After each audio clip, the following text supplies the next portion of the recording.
দাবি আমাদের দাবি মানতে হবে মানতে হবে।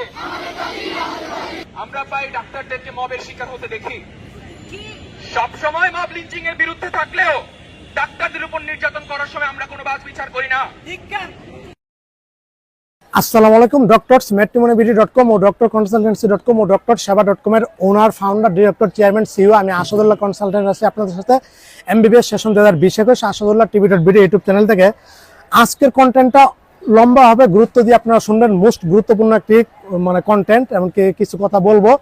আমি আপনাদের অনেক জুনিয়র, আপনাদের 5, 10, 15 বছর জুনিয়র, কিন্তু এই কথাগুলি মনে করে এই সময় বলা খুবই গুরুত্বপূর্ণ।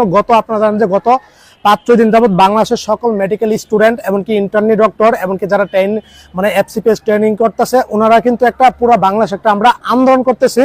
এমনকি সর্বশেষ আমরা এই সিদ্ধান্তে উপনীত হয়েছে, বর্তমানে আমরা 6 দফা দাবিতে কিন্তু আমরা মোটামুটি আন্দোলনের মাঠে আছি, সভা সমাবেশ, এমনকি এই দাবি পেশ আমাদের দাবিগুলি মানার জন্য কিন্তু আমরা সর্বাত্মক চেষ্টা করতেছি। হ্যাঁ, দেখেন যে আমি আগে দাবি 6টাকে এটাকে পাঠ করে তারপরে আমি বিস্তারিত আমার আলোচনায় যাব। হ্যাঁ, দেখেন যে আমাদের প্রথম 6টা দাবি হলো: 1, স্বাস্থ্য মন্ত্রণালয় কর্তৃক এফসিপিএস পার্ট 1-এ উত্তীর্ণ সরকারি বেসরকারি প্রশিক্ষণার্থীদের পদায়নের নীতিমালা সংক্রান্ত কমিটি প্রস্তাবনা বাতিল করতে হবে। 2 নাম্বার, বিএমইউ আর বিসিপিএস এর ভর্তি পরীক্ষার ফি কমিয়ে 500 থেকে 1000 টাকার মধ্যে আনতে হবে।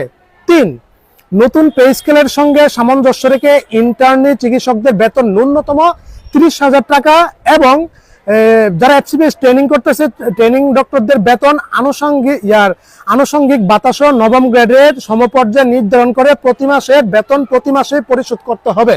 4 নাম্বার, স্বাস্থ্য সুরক্ষা আইন প্রণয়ন করতে হবে।